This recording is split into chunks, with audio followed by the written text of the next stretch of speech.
At least 58 migrants have died after their overcrowded wooden boat smashed into rocky reefs off southern Italy. One of the confirmed dead was an infant. Around 80 people have so far been recovered alive near the coastal city of Crotone.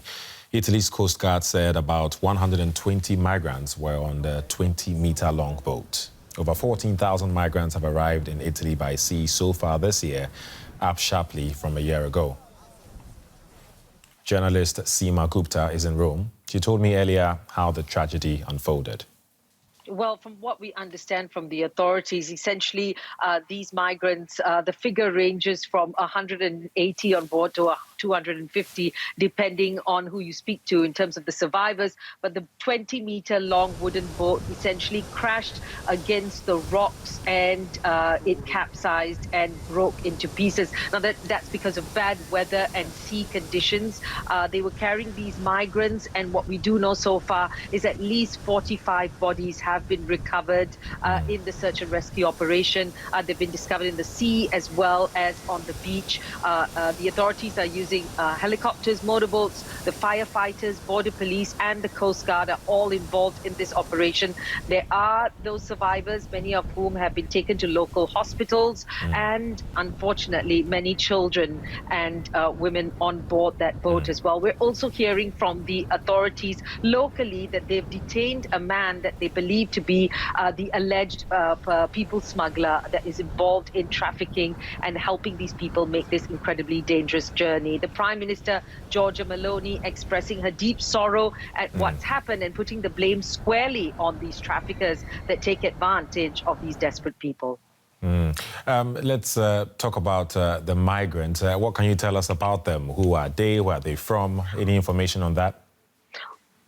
Well, what we're hearing from local reports is that they're from countries like Iraq, Iran, Afghanistan and Syria. And as I mentioned, children and women as well on board that boat. Now, the point of where they came from was highlighted by Italy's president, Sergio Mattarella, who expressed his pain on hearing this news as well and said that it was important to note that these people were fleeing themselves from such a difficult situation and conditions in their own countries. And yet again, we're hearing of another tragedy in the Mediterranean. He called on the European Union to do more in terms of assuming concrete responsibility to deal with this migratory phenomena.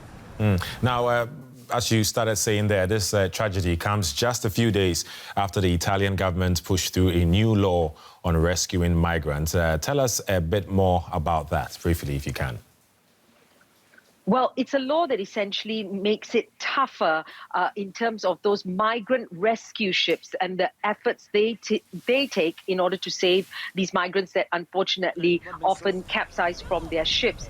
The law prevents the migrant rescue ships from doing their job effectively. For example, if they do rescue some migrants, they're told specifically to go to a particular port in Italy if they contact the Italian authorities, and that port can often be very far away. And they're not allowed to rescue anyone else that they may find along the way. So now the ships and the organizations, the NGOs that run these rescue ships say that this is very unfair and is not helping them do their job and save people's lives. And in fact, it's contrary to international law, a point that the United Nations has also noted, because of course, if people find desperate people in the water or in a desperate situation, they are required by international law to save them. The Italian government, however, has said that these rescue ships make the job easier for those people traffickers. So it's really two sides of the coin, but definitely with this law in place, it's going to be harder for those rescue ships to function. They risk heavy fines or having their ships impounded altogether, and they can't carry out their much needed rescue work. Journalist Seema Gupta reporting from Rome. Thank you very much. We can speak now to Juan Matthias Gil. He is a search and rescue representative for Doctors Without Borders and joins us today from Rome. Thank you so much for your time today. Your colleagues are, as I understand, providing aid on the ground right now. What are they telling you? Yeah, they are providing psychological first aid to the survivors. For sure, they are very upset. It's very early to say much more because they are under shock. Many people lost families or friends over there, so now they are getting the first immediate assistance. It's very early days, as you've just said, but is there anything that you can tell us about the migrants who were on board? Yeah, as far as we know so far, they were almost all the people that we are seeing, they are from Afghanistan. Most of them, they were carrying families over there, so everybody lost somebody of family, relative, or friends. Of course, they are very upset because they were very close to the coast over there, under shock after a long journey of 4 or 5 days. So they are still suffering, and since tomorrow on, we'll continue with the psychological treatment, individual one or group ones, for everybody in need, of course, after this tragedy. Is there anything you can tell us about this type of treatment, this psychological treatment that you say that the migrants are going to receive?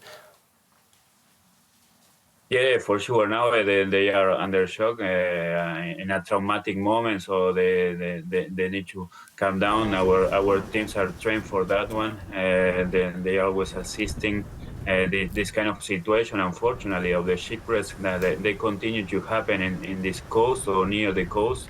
So for sure, they need to calm down, and then in the following days, of course, the process is going to be much longer than a few hour session. Now, this has just come a few days after the Italian government pushed through a new law that affects rescue missions. Could you tell us more about that? Yeah, for sure, these policies are targeting NGOs, and they are restricting their access to the population in need in the central Mediterranean Sea. Of course, it's a very narrow policy and measure that they are taking, because the migration flow is much complex than that. And we can see this is a clear consequences of not having a dedicated search and rescue operation with a clear mandate of saving life at sea. All the policies that they are putting in place are just deterrent to keep the problem as far away from the Italian soil.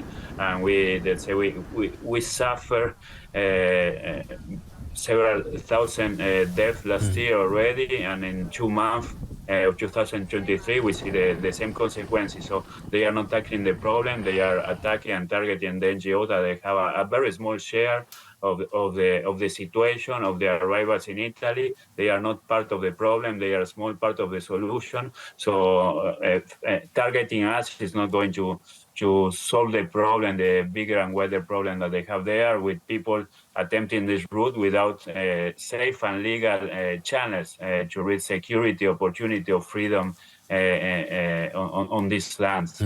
So for sure, and this is a clear consequence. Of course, we are not doing search and rescue in this piece where the accident happened today. This has to be said, disconnected.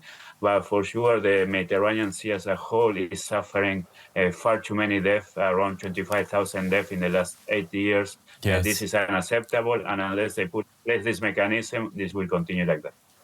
We really appreciate your time today. Juan Matthias Gil from Doctors Without Borders in Rome. Thank you. Thank you very much.